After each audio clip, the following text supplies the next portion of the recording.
রান্না শেষ করে জুম ঘরে খোলা আকাশের নিচে প্রকৃতির পরিবেশে খাওয়ার জন্য বসলাম।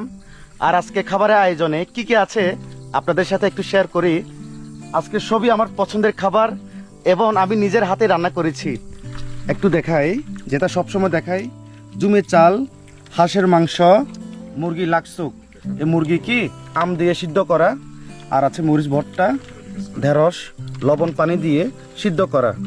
আর আমার সাথে কে কে আছে, আমাদের সবার প্রিয় সঞ্জু ভাই, হ্যালো।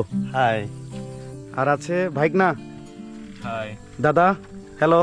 মাস্ত, আমাদের মাস্ত কিন্তু শরীর শুকাই গেছে, একটু ভাত বেশি খাইতে হবে, ঠিক আছে দাদা? হ্যালো। এ ভাইগনা, hello. Ukhiya, hi, thank you আমাকে এতক্ষণ সাহায্য করার জন্য।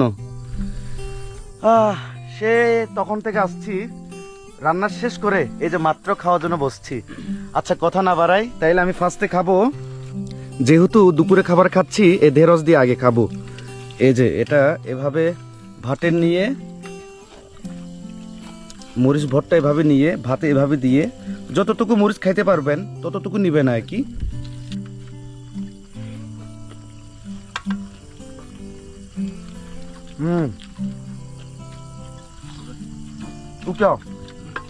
মরিচটা বেশি ঝাল হয়েছে না দাদা?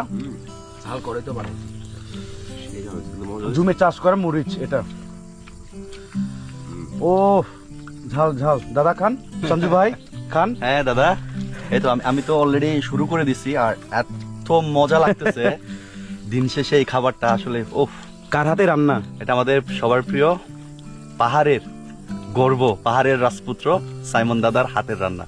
Thank you এটা so আমার জন্য much. অনেক বড় সৌভাগ্য।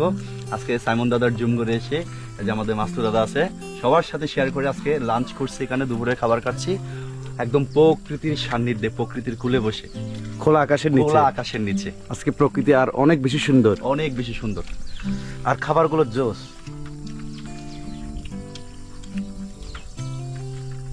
মুরগি লাকসো করা, সব সময় তো আপনাদেরকে খেয়ে দেখাই এই খাবারগুলো।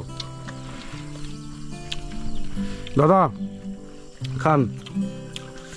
বেশি জোসেস একটা জিনিস, বিশেষ করে আমি হাঁসটা তো ওটা আমি প্রথমে এরকম মজা পাইছি আর কি হাঁস খাই।